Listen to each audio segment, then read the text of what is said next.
सूरज उगने से बदलते हैं ये धरा आसमान, चलते रहने से हो जाती है हर मुश्किल आसान। चिंता को छोड़ कर आओ कर ले मन में शुभ चिंतन, हर पल को कर ले सफल सफल कह रही है ये पवन। संवार ले सुधार ले कर समस्या का समाधान, संवार ले सुधार ले कर समस्या का समाधान, कर समस्या का समाधान, कर समस्या का समाधान, कर समस्या का समाधान, कर समस्या का समाधान, कर समस्या का समाधान। नमस्कार, आदाब, सत श्री अकाल मित्रों, एक बार पुनः स्वागत है आप सभी का समाधान कार्यक्रम में, जो कि आपका पसंदीदा कार्यक्रम है। लगातार बोल पे हमारी चर्चा हो रही है और बहुत ही सुंदर चर्चा है, क्योंकि ये जीवन के लिए नितांत आवश्यक है। एक राजा को अपना हाथी बहुत प्रिय था। जब हाथी बूढ़ा हो गया तो उन्होंने उस हाथी को प्रजा को दे दिया और कहा कि इसकी बहुत अच्छी सेवा करना, ये मरना नहीं चाहिए, और ये जो कोई भी इसके मरने की सूचना मुझे देगा उसे भी मृत्यु दंड दिया जाएगा। अब पूरी प्रजा जुट गई, उसकी सेवा शुश्रूषा किया गया कि किसी भी प्रकार से बचाया जाए इस हाथी को, ये मरे ना। लेकिन अब ये तो निश्चित ही है, जो इस संसार में आया है, चाहे मनुष्य है चाहे प्राणी है, उसे जाना ही है। हाथी एक दिन मर गया। अब सारी जो प्रजा थी अब ये सोच में पड़ गई कि अब कैसे राजा को सूचित किया जाए कि भाई जो हाथी है वो मर गया, क्योंकि जो जाएगा राजा को सूचना देने उसको भी अपने प्राण देने पड़ेंगे। अब एक बुजुर्ग व्यक्ति था, बड़ा ही बुद्धिमान था। उसने कहा कि भाई ये बीड़ा मैं उठाता हूँ, राजा तक ये सूचना मैं पहुँचाऊँगा। राजा के पास वो बुजुर्ग व्यक्ति गए और उन्होंने कहा कि महाराज, जो आपका हाथी था वो तो ना अब खाता है ना पीता है, ना ही कुछ बोलता है, कुछ भी हलचल नहीं करता है। तो राजा ने कहा, क्या वो मर गया है? तो उस वृद्ध ने कहा कि महाराज, ये मैं कैसे कह सकता हूँ। तो कहने का भाव, बहुत ही युक्ति से अपनी बात उस वृद्ध ने राजा तक पहुंचा दी और राजा को ये कहना पड़ा कि क्या वो मर गया है। वास्तव में कई बार अपनी वाणी का ऐसा संयमित प्रयोग करने से हम बहुत सारी समस्याओं से मुक्त हो सकते हैं। अब तक की चर्चाओं से आपने भी ये चीज़ बहुत गहराई से सीख लिया होगा कि वाणी का प्रयोग हम कहाँ कहाँ करें। आइए आज की इस कड़ी में भ्राता जी का अभिनंदन करते हैं। भ्राता जी, बहुत बहुत स्वागत, अभिनंदन है।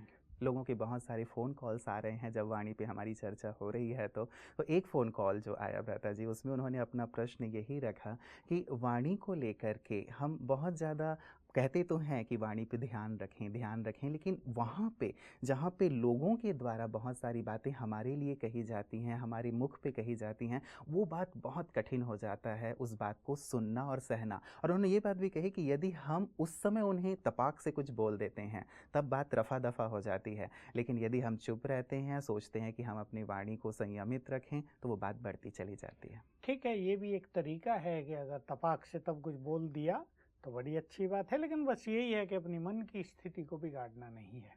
लेकिन मैं इसमें और कुछ जोड़ना चाहूँगा। देखिए, एक बार बोल दिया, जहाँ तहाँ बोलना पड़े, जहाँ तहाँ ऐसा सुनना पड़े, तो फिर बात थोड़ी भारी होने लगती है। बहुत अच्छा एक ईश्वरीय महावाक्य सब याद रखेंगे, जो आत्माएं स्वमान में रहती हैं उनके पीछे सम्मान परछाई की तरह चलता है। अगर हम अपने स्वमान को बढ़ा दें, जो हमारे ईश्वरीय ज्ञान का, हमारी राजयोग की साधना का एक इम्पोर्टेंट पहलू है, यदि हम उसे बहुत बढ़ा दें तो सभी लोग धीरे धीरे हमारा सम्मान करने लगेंगे।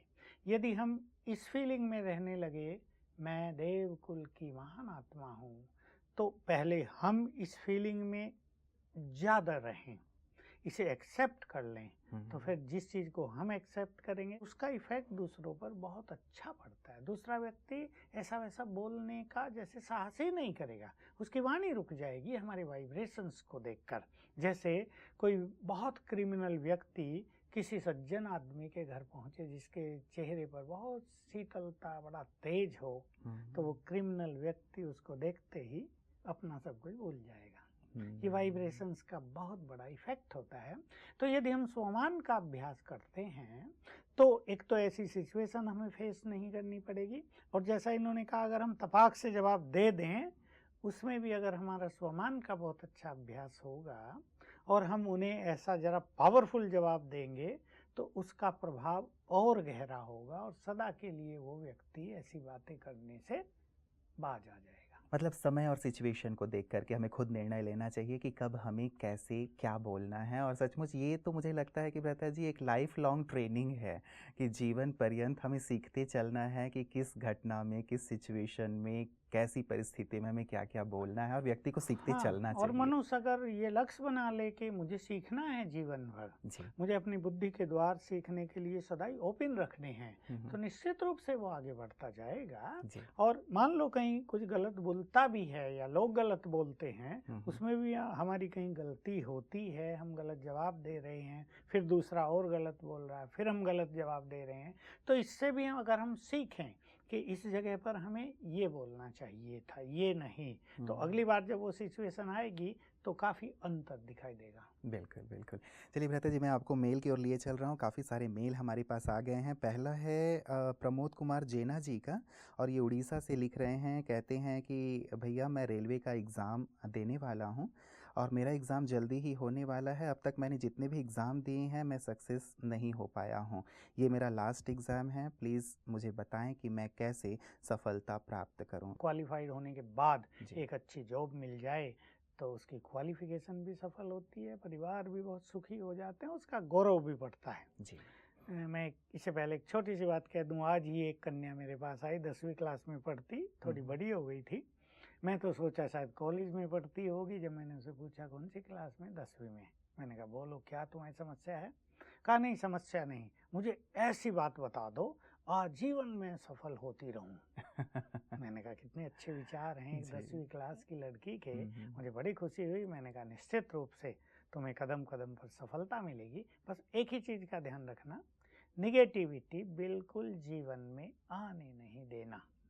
चरित्र सबसे बड़ी पूंजी है, इसको कहीं दाग न लगने देना और देखना सफलता की ओर तुम्हारे कदम कितने तेजी से चलते हैं। वास्तव में सफलता उन लोगों को बहुत कम मिलती है जिन्होंने अपने चरित्र का बचपन से ही ध्यान नहीं रखा है। बहुत रोज मेरे को कई युवकों के ऐसे फ़ोन आ जाते हैं जो राजयोग के पथ पर भी आ गए 6 मास से 8 मास से, लेकिन अभी उनका कंसंट्रेशन होता ही नहीं। तो मैं पूछ लेता हूँ पहले कैसा जीवन व्यतीत किया है, तो बेचारे बता देते हैं बिल्कुल अच्छा नहीं, हम बिल्कुल रास्ते से भटक गए थे, हम बुरे संग में आ गए थे। तो उसका खामियाजा उनको जीवन भर भुगतना पड़ रहा है, क्योंकि एकाग्रता मनुष्य की बहुत इम्पोर्टेंट चीज़ है।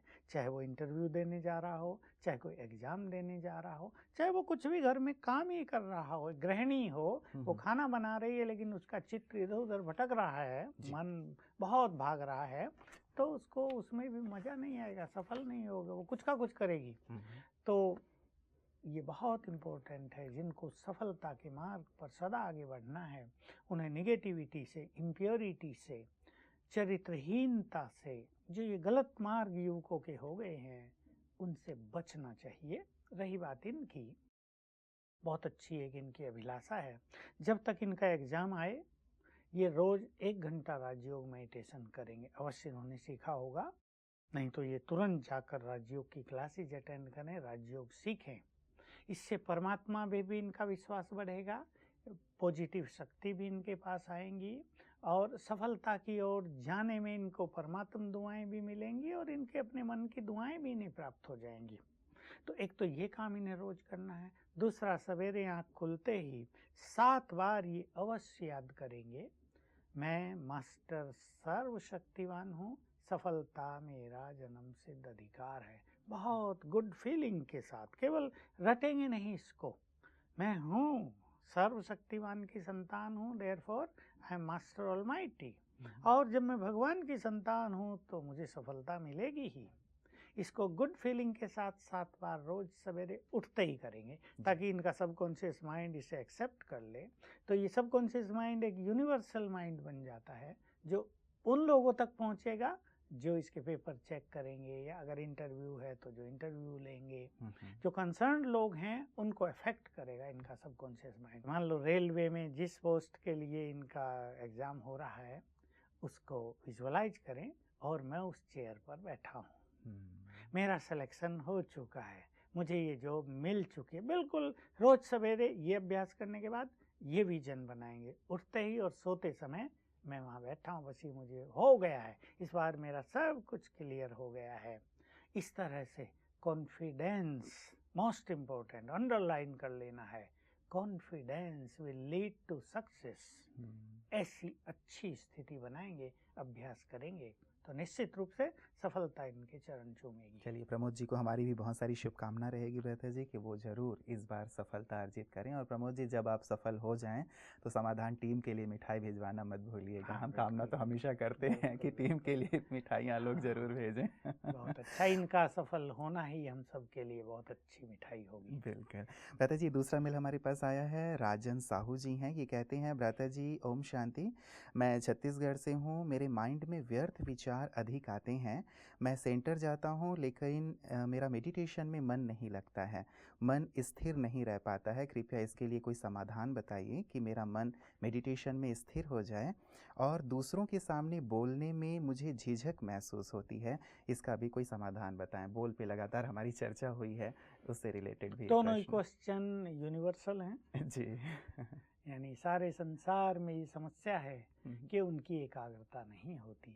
राजयोग के मार्ग पर भी जो आजकल लोग आ रहे हैं उनमें से 75% की ये समस्या रहती है कि हमारी एकाग्रता नहीं होती। और अभी भी आपने युवाओं की भी बात कही, तो जैसे मैंने वो उदाहरण दिया, पास्ट का लाइफ अगर बहुत अच्छा नहीं बीता है, निगेटिविटी को अपने सबकॉन्शियस माइंड में फुल स्थान दे दिया है, तो वो इनको बहुत डिस्टर्ब करता है। मैं थोड़ा सा विस्तार करना चाहूँगा सभी दर्शकों के लिए, सभी राजयोग के अभ्यासियों के लिए, और उन सब के लिए जो अपने विद्यार्थी काल में बहुत सफल होना चाहते हैं, चाहे वो एग्ज़ाम की बात हो, चाहे इंटरव्यू की बात हो, कोई हायर कंपटीशन में देना हो, कोई एंट्रेंस एग्ज़ाम देना हो, उन सब को सफलता बहुत चाहिए। नहीं तो क्या होता है, बच्चे मेहनत बहुत करते हैं और एक डर बना रहता है सफल होंगे या नहीं होंगे। तो एकाग्रता को सुंदर करने के लिए पहला ध्यान देना है, हमें एकाग्र करना है मन और बुद्धि को। अब मन का काम है संकल्प रचना, mind is power of thought, और बुद्धि जो है ये हमारी विवेक शक्ति है, पावर ऑफ विजडम। ये थर्ड आई ऑफ विजडम भी है, तीसरा नेत्र भी है ये, जिससे हम देखते हैं किसी भी चीज़ को हम विजुअलाइज करते हैं। मान लो अब अंधेरा हो गया है, रात हो गई है, और हम आसमान में सूरज को देखेंगे, वो है नहीं है इसका प्रश्न नहीं है, इसे कहते हैं विजुअलाइजेशन करना। ये काम होता है बुद्धि के द्वारा। हम किसी व्यक्ति को, दूर बैठे व्यक्ति को विजुअलाइज करते हैं, ये विजुअलाइजेशन होता है बुद्धि के द्वारा। तो बुद्धि विजुअलाइज करेगी, बुद्धि विवेक शक्ति है, बुद्धि एक सुंदर पात्र है, बुद्धि डिसीजन मेकिंग पावर है। तो इस बुद्धि को स्वच्छ करना इम्पोर्टेंट चीज है। इसको जो हमने डस्टबिन बना दिया ना बहुत लोगों ने, सबका किचरा अपनी बुद्धि में, किचरा दूसरे का अपने घर में डाल रहे हैं। और आजकल देखते भी बहुत सारी चीजें हैं ना, बहुत सारी टेलीविजन में, नेट देख रहे, टेलीविजन पे पत्र पत्रिकाएं बहुत गंदी है, गंदे चित्र देखे जाते हैं। फ्रेंड सर्किल में जाएंगे वो बात ही ऐसी करेंगे सारा दिन।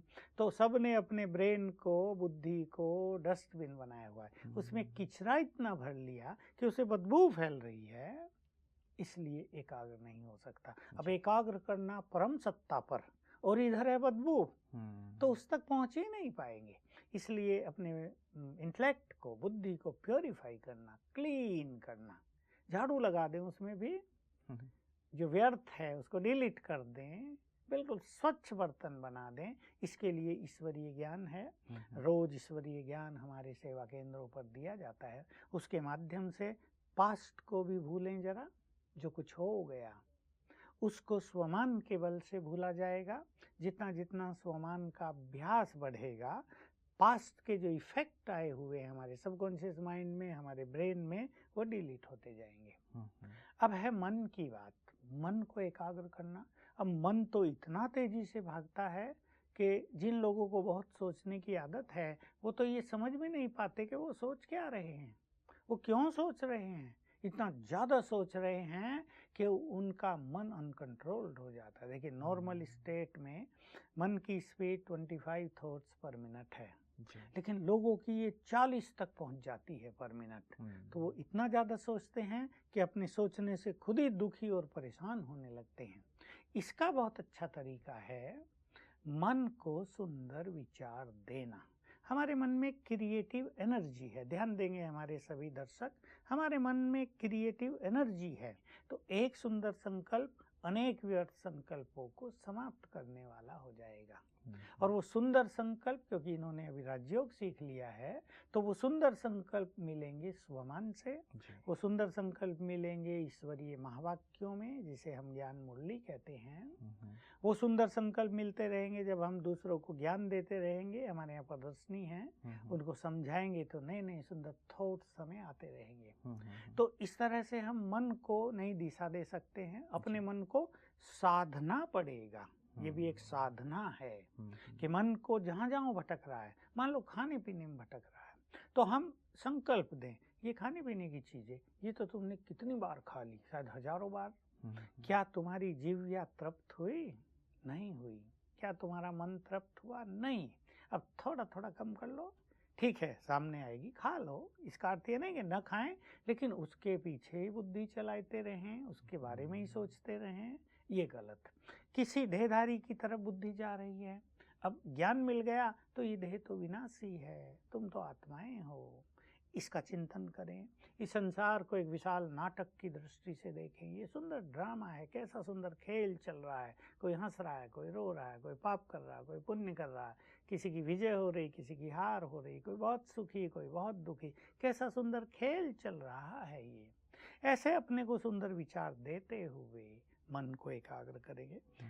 अगली बात है, हम एक बहुत अच्छी प्रैक्टिस करें। मैं आत्मा स्वराज्य अधिकारी हूँ। ये बहुत सुंदर शब्द है।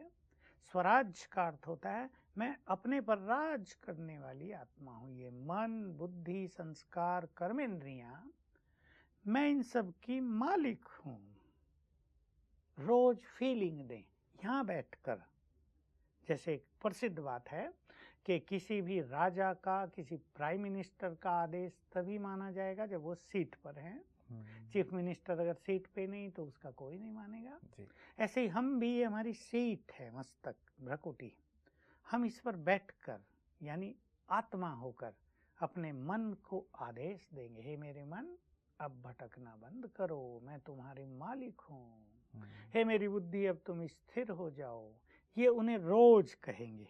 तुम अब सुंदर संकल्पों की रचना करो। हे मेरी बुद्धि, जो तुमने अपने अंदर गंदगी भरी है निकाल दो, उसको स्वच्छ करो अपने को। ऐसे रोज बात करने से, ये है संकल्प क्रिएट करना। ऐसे संकल्प रोज क्रिएट करेंगे तो मन बुद्धि धीरे धीरे शांत होंगी, लेकिन it will take little time. कोई ये कहे आज ही हो जाएगा, ऐसा नहीं। तो धैर्यता से इसका अभ्यास करते चलें और रोज अनुभव करें। 10-10 मिनट योग अभ्यास में बैठें, विजुअलाइजेशन की प्रैक्टिस बढ़ाएं। सिंपल प्रैक्टिस भी मैं सुना दूं। मैं आत्मा यहाँ हूँ, चमकती हुई ज्योति। For 10 seconds visualise your self.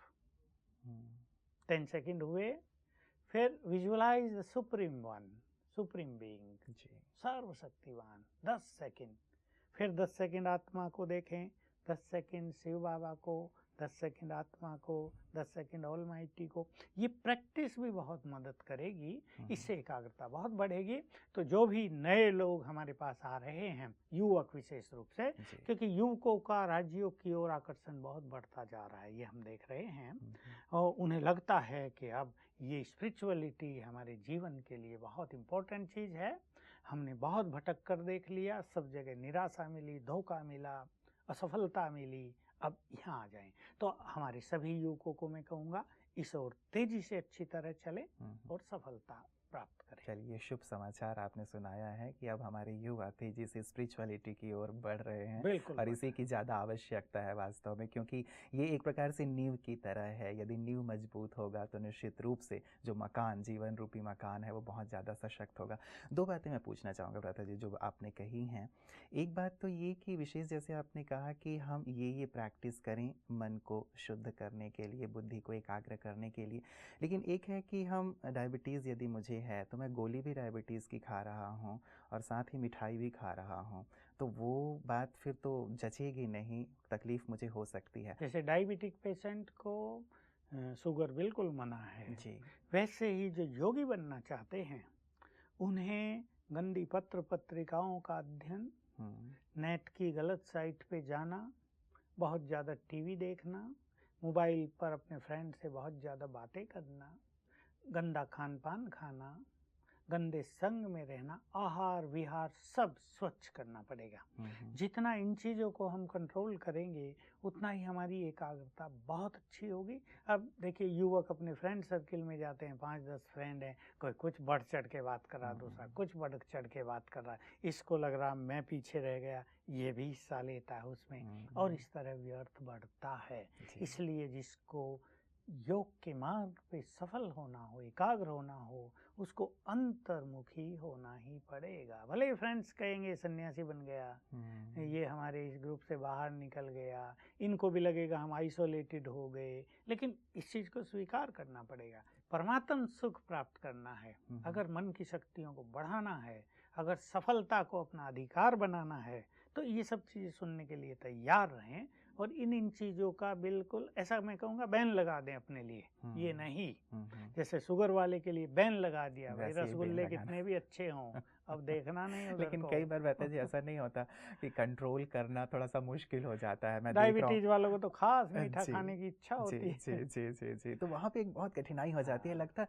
और एक बात ये भी लगता है कि इसी को लोगों ने लाइफ मान लिया है। आजकल का जो युवा वर्ग है, घूमना फिरना और खाना पीना, ये सारी चीज़ें जो हैं यही लाइफ है। ये नहीं है तो फिर क्या एंजॉयमेंट है, कोई मज़ा ही नहीं है लाइफ का, ये उन्होंने मान लिया है। तो कैसे हम इस चीज़ को उन तक पहुंचाएं कि वास्तव में ये एंजॉयमेंट नहीं है, इससे बड़ा एंजॉयमेंट कुछ और है। शायद यदि ये समझा पाए तो बहुत बड़ी उपलब्धि होगी। बिल्कुल अच्छी बात है, क्योंकि लोग इसे ही सब कुछ मान रहे हैं। और हम ये नहीं कहते कि आप सन्यासी बन जाओ पूरे, इन सब चीज़ों में ना जाओ, पिकनिक पे भी जाओ, फ्रेंड्स के साथ भी घूमो, उनका बर्थडे पार्टी है और कुछ है उसको भी एंजॉय करो, ये सब भी है। लेकिन इसको ही सब कुछ मान लेना, इसकी आवश्यकता नहीं, ये गलत अप्रोच हो जाएगी। इसे हट कर अपनी जो मूल चीज़ें हैं उनको कभी छोड़ना नहीं चाहिए। एकाग्रता ही सफलता का बीज है और युवकों को सफलता बहुत चाहिए, नहीं तो अनेक युवक निराश दिखाई देते हैं। बहुत पढ़ लिया, माँ बाप ने पैसा कितना खर्च कर लिया, ये सब एंजॉयमेंट भी करके देख लिया,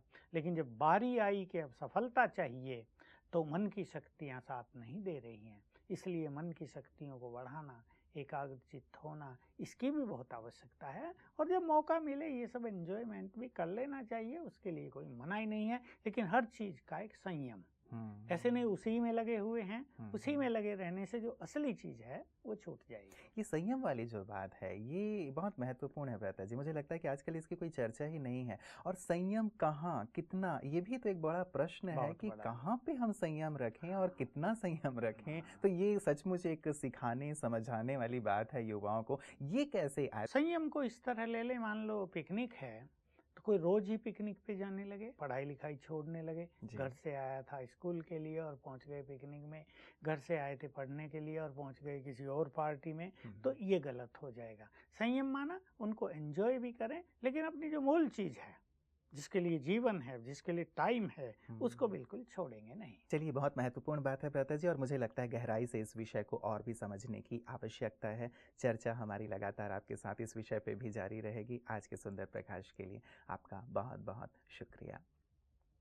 मित्रों, बात युवाओं की चल रही है और युवा काल को ये माना जाता है कि वास्तव में स्वर्ण काल है। हम मानते तो हैं कि इसी जीवन में अर्थात युवा काल में ही हमें सब कुछ करना है, एंजॉयमेंट भी हम करें। और एक बात मैं हमेशा कहता हूँ कि KPM कल्चर आजकल बहुत फेमस हो गया है। खाओ पियो और मौज करो। इसके लिए मनाही नहीं है, बस एक एम और जोड़ने की ज़रूरत है। KPMM कल्चर को फॉलो कीजिए, खाइए पीजिए मस्त भी रहिए, लेकिन साथ साथ मेडिटेशन कीजिए। ये आपके जीवन को बहुत संतुलित करेगा। जो संयम की हम बात कर रहे हैं वो संयम आपके जीवन में आ जाएगा और जीवन बहुत ही सुखमय हो जाएगा, शांतिमय हो जाएगा और सफलता से परिपूर्ण हो जाएगा। तो आपका जीवन सफलता से भरा हुआ हो, इन्हीं शुभकामनाओं के साथ नमस्कार।